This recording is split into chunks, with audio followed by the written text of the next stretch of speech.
Once upon a time, an ancient Indian legend begins. There was a city called Dwarka, a city so wondrous and beautiful that Hindu scriptures describe it as a fairy tale kingdom.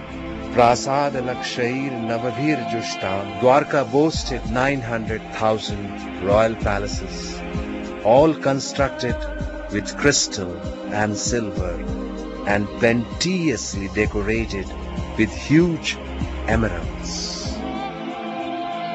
The city was filled with birds and bees flying about the parks and pleasure gardens.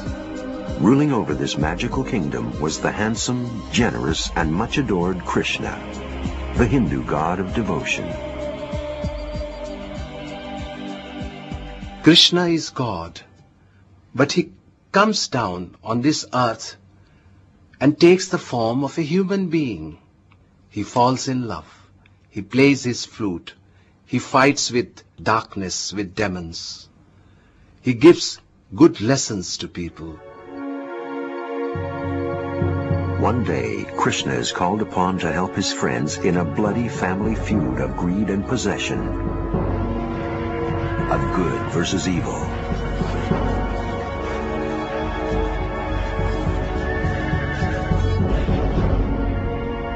The story is a David and Goliath battle. Krishna and his 5 friends against 100 evil cousins.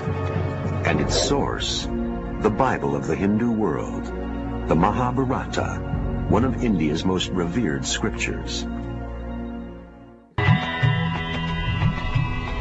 The Mahabharata also tells of Krishna's end, his city, the golden kingdom of Dwarka, swallowed by the sea and lost forever.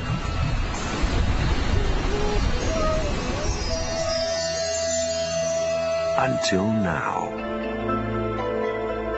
Excavations off the west coast of India have led to what may be one of India's most amazing discoveries, as significant to the Hindus as finding Noah's Ark might be to the Christian world. Could the fictional account of Krishna's life be a record of actual events? And could these incredible underwater remains be what is left of the mythical kingdom of Dwarka? Find out when Mysteries of Modern Asia returns.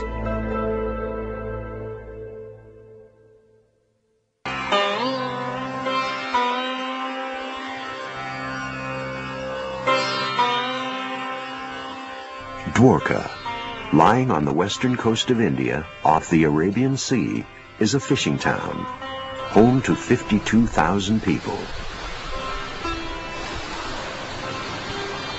It shares the same name as the legendary magical kingdom described in the ancient Hindu scriptures. But the only similarity between the two today are the thousands of pilgrims who come here to worship Lord Krishna, the Hindu god of devotion.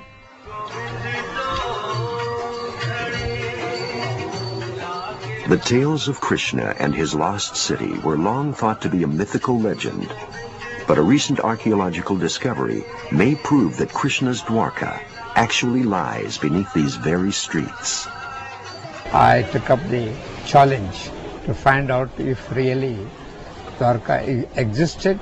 Dr. S.R. Rao is one of India's most preeminent archaeologists. 20 years ago, he was called to the town of Dwarka to excavate this temple. We came to remove a modern building which existed here because that was obstructing the view of the temple. During what he thought would be a simple excavation, he came upon an amazing discovery. An ancient temple lying intact, just beneath the first one. Then we started digging further deeper in order to know if there are earlier temples. What he found was layer upon layer of temples, built one on top of the next. 3 millennia of history in just 100 feet of soil. But it was beneath the last temple that Rao came across an amazing find that would change his life forever. Shells, pottery shards, and iron artifacts. What appeared to be the remains of a city washed over by the sea. Rao immediately thought of the stories from his childhood. Could these be the remains of the lost city of Dwarka? The answers, Rao believed, lay in the pages of the ancient Hindu scriptures of the Mahabharata. Krishna's Dwarka is only one story in this legendary Hindu epic. Written in the ancient language of Sanskrit, the Mahabharata is the longest poem in the world, and to Hindus as sacred as the Christians' Holy Bible.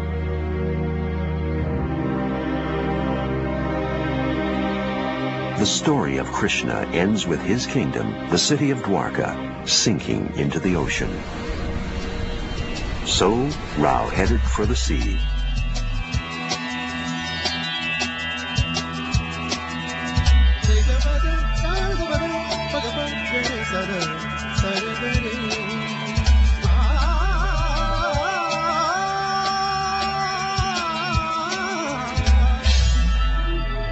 But finding a lost city at sea would prove to be a challenge.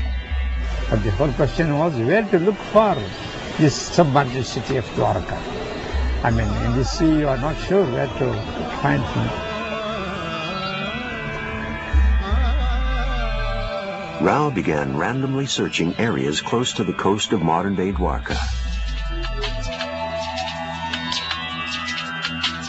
At first, it proved harder than he had envisioned.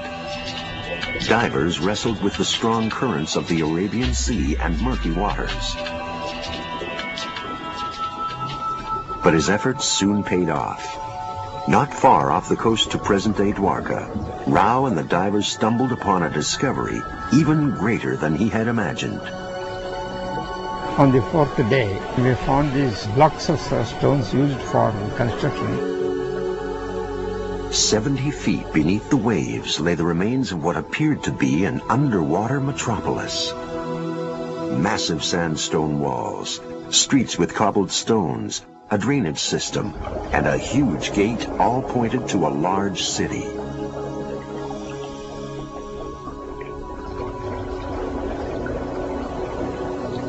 Thousands of three-holed anchors, identical to those found in Cyprus and Syria from the same time period, implied a bustling port.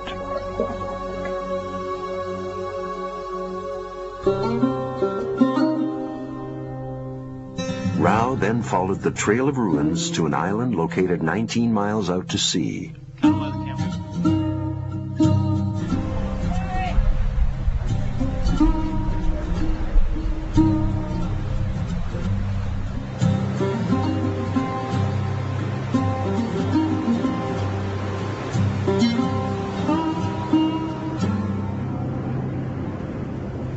It was here, not far from modern civilization, that Rao came across another discovery. Standing in plain sight for centuries were the remains of a walled structure. First we saw what was on the shore, and that was a small bit of the big fortification. And as we went further up, we came across that 550-meter long wall.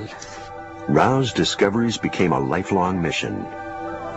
Over the next 8 years, his excavations eventually uncovered the remains of a sprawling city of around 10,000 people.